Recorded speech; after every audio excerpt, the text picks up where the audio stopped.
We're gonna move on to the sport of boxing now, and I want to talk about boxing because I didn't know my guy Lee was out here watching boxing like that. So when he told me like, "Yo, let's talk about this fight," I'm like, "Oh yeah, we might as well." As Shakur Stevenson dominated Teofimo Lopez to become a 4 division world champion. Did Shakur Stevenson make a statement? And if so, what was that statement? And did he put that boring label to bed? Lee, the mic is yours to kick us off.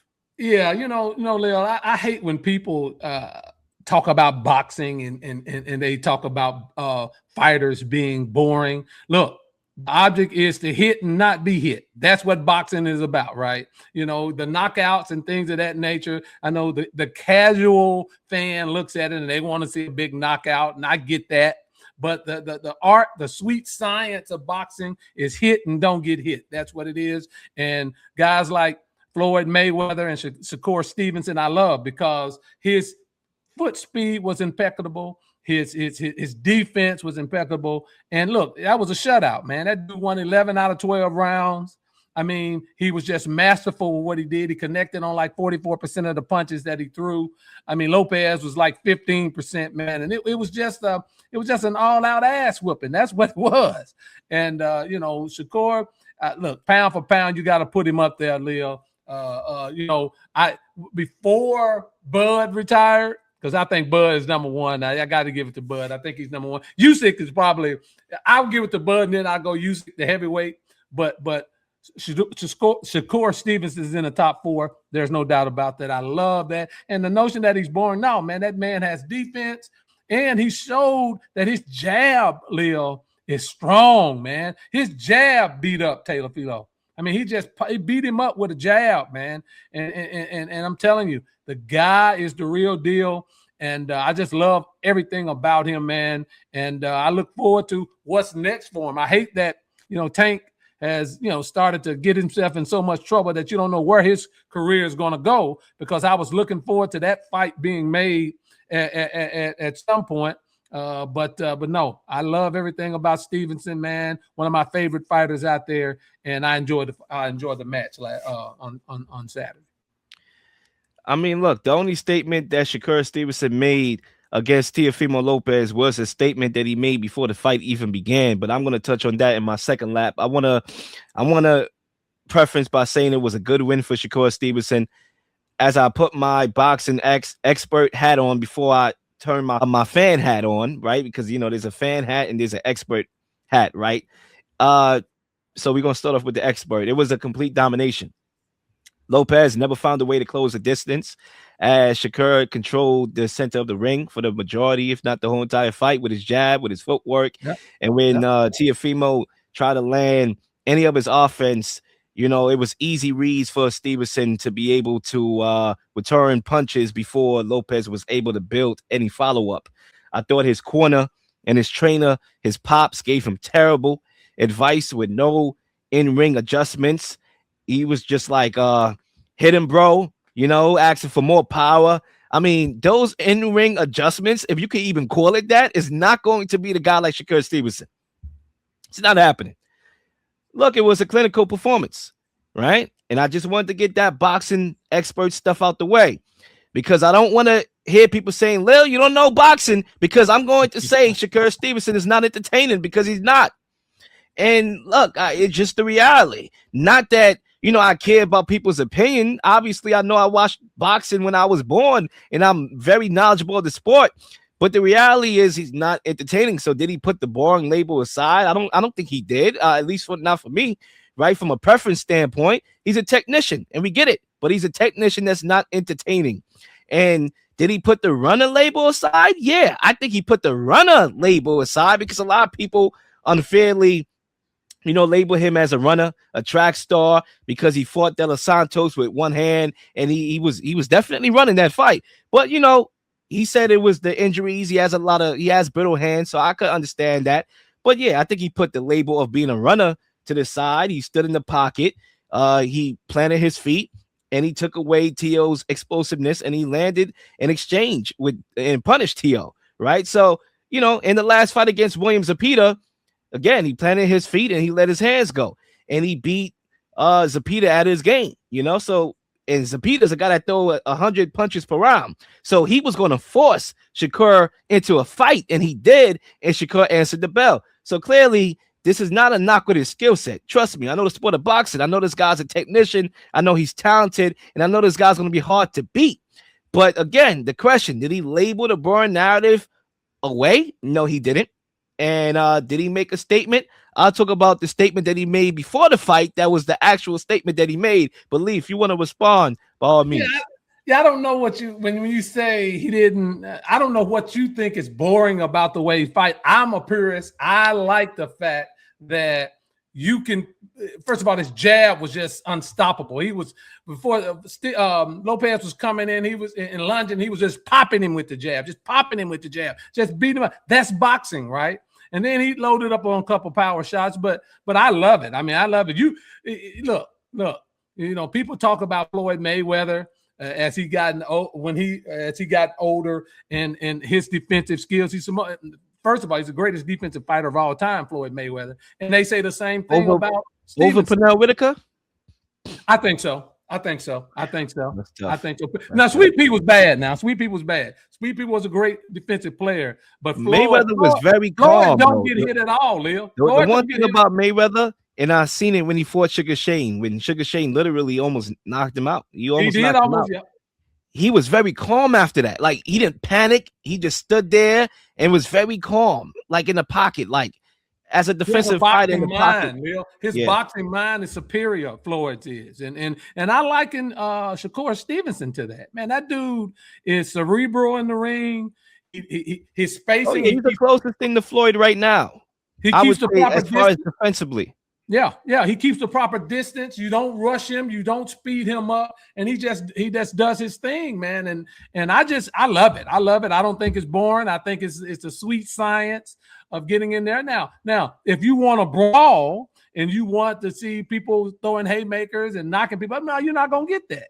But when you talk about longevity in boxing, you don't want to stay there and brawl and trade those haymakers. You want to do what Shakur and Floyd did, is box, because it's called boxing for a reason. With all due respect to the longevity point that you just made, because I understand where it could be coming from a health perspective, but with the way how these guys are getting paid today and the exhibitions and the social media, I don't really think there's going to be longevity as far as a lot of these prize fighters, you know, regardless of their style. I just think it's get paid and get out. I think Tank is on his way out.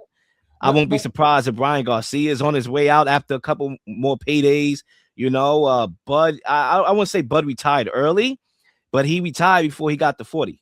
You know, so I think Bud's coming back, Lil. Bud's coming back. I mean, I don't know why he was. It's the right fight, and it's the money right now for Bud, because Bud can be selective now. He can be selective of when he wants to fight and if he wants to come back. Same way Floyd was in his latter years, right? Floyd made $1 billion boxing, $1 billion boxing. And none of these other cats are going to do that but when you look at Shakur Stevenson at 28, can he box for another 10 years and make another $200 million? Absolutely. And that's what you want to do. You want to extend your career. You don't want to be in that slugging and getting all these brain injuries because you want to test your manhood and slug it out with people in the ring. No, continue to box, young man, and continue to win fights. 11 rounds. Look, I understand there's a group of people that don't really watch boxing fully. Like, they tune into the big names and they call themselves a boxing fan. I'm not that type of individual. I've been watching boxing for years. I've seen so many styles. I'm a fan of so many people in this sport today. But what I'm saying is, and I differentiate myself from those people. Is he boring? Does he has a boring style?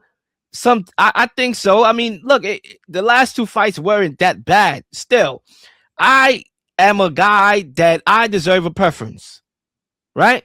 For example, you ask me my top 5 favorite athletes of all time, right? It's Tom Brady, because what I like is I like explosiveness. I like clutch. I like killer instinct, right? Those are the things that really draw me to an individual athlete for me to follow them and really root for them at the core level.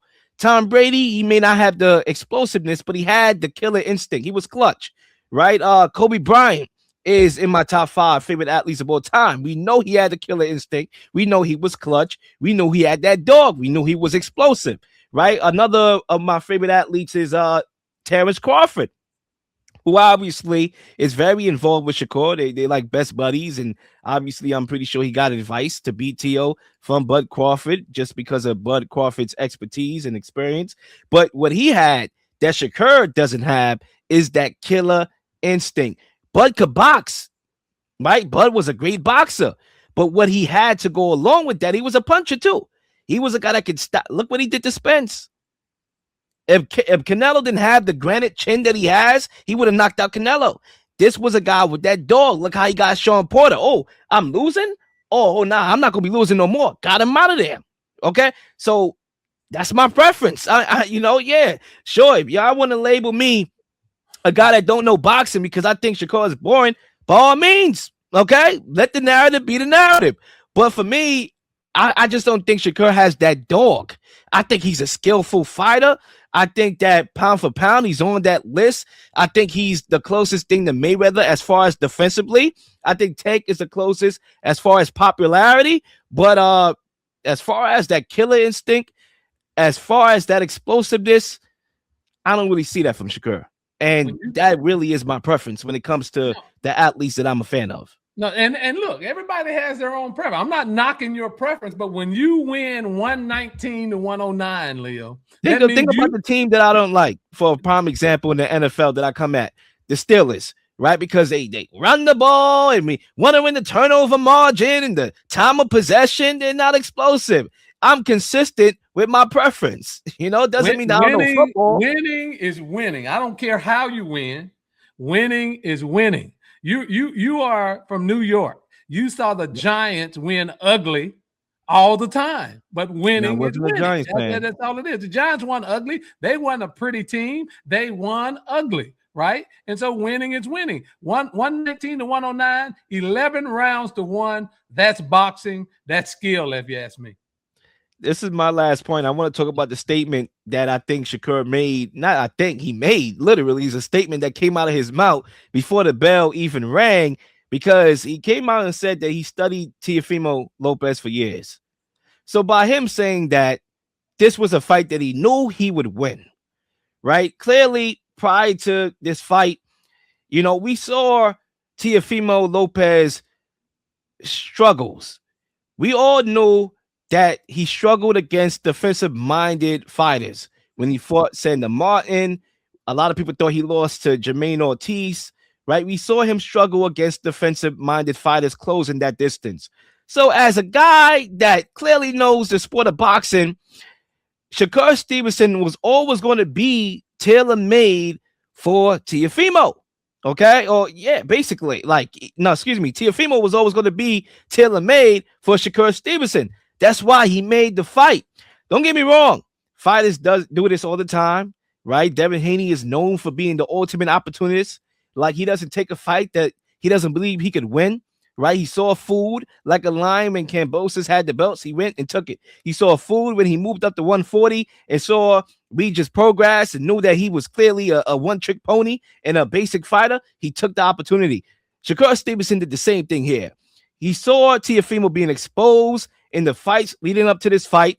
He knew what his skills were and was like, you know what? This is the perfect opportunity to be an opportunist and take that belt and really carve a lane, which, I'm not saying he's wrong for that. I'm just saying the statement that he made in this fight was before this fight even took place, because to me, I'm not surprised that he did what he did. So what is the statement that he made?